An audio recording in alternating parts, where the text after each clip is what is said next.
Hello, peoples. Basura man na. Butang nga na sa basura ano ni sulod ka. Ikaw. Out. Out. Move out. Move out. Ming. Sige na. Agoy, dili man na dulaan. Pastilan. Gayad. Anong manglimpyo ta na apo. Magsigig. Sunod-sunod. Uy. Sige na. Labas na. Labas. Kabalo ka, nagbutan akong basura diya. Mabulingit na sa dikaw. Sige na. Buutan mo na, Ming ba? Sige na. Dili na siya ko ang dulaan. Uy, di na dulaan. Sige na. Nano ko gibutang diya. Agoy, abugay na, Ming. Ay, pastilan.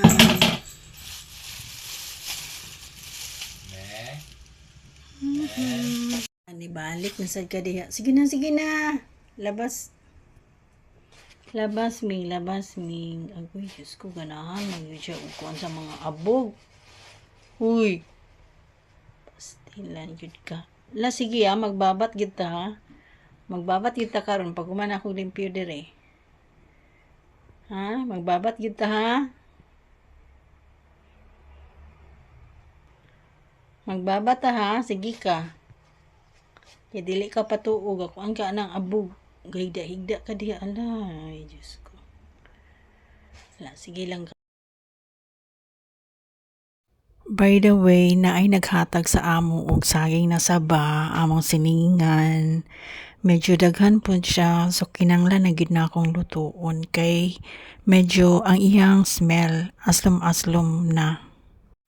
At first, himuon na akong pancake. Kaso lang, ko kalas og oil kay medyo daghan man siya. So naisipan na ko ang ako na lang siyang i-bake. Dili ni siya kuan ha, pang professional na baking. Inato ra ni siya pero para sa amo lami na ni.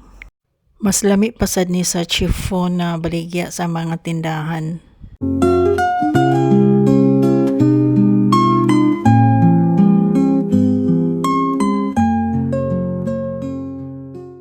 Ang mixture day ani kay pang pancake mixture lang. Ako ra po niya recipe. Mga kaning gid ang kuan gid ani consist banana 90% gid ang banana ani 10% ra gid ang harina. Kana ra yung ordinary yung harina bitaw. Plus gidugangan lang din ako og creme densada. Kuan baking powder, tapos vanilla, ana lang. Wala na ko nagbutag sugar kay na may cream densada. Tapos ang saging kay overripe na. Syempre, tamis na kaayo na siya.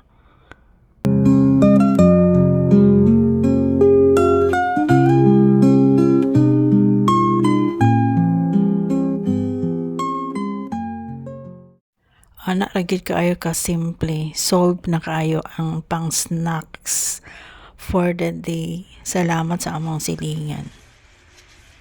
Kay wala man ko'y parchment paper, ako lang ni siyang gipahiran og kuan oil, kana nga oil akong gipahid ani para dili siya mo pilit ba. Permi na ako ni ginabuhat kay di ko gapahid ang parchment paper kay dili magudpod ko permi mag-bake. Aya lang kung kuan ganahan o kanang tapulan ko mag-pancake. Tsada kaayo akong oven Di ba? DIY oven pero permi na ko na makaluto. Kana gyud ang purpose sa among dako nga tawag ani dako nga kalaha. Nagamit ra gyud. Kana bitong gabuo-buo sa akong kuan mixture mo na ang saging.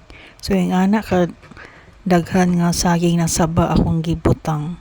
May gihurot gid na ako ang gihatag sa among silingan.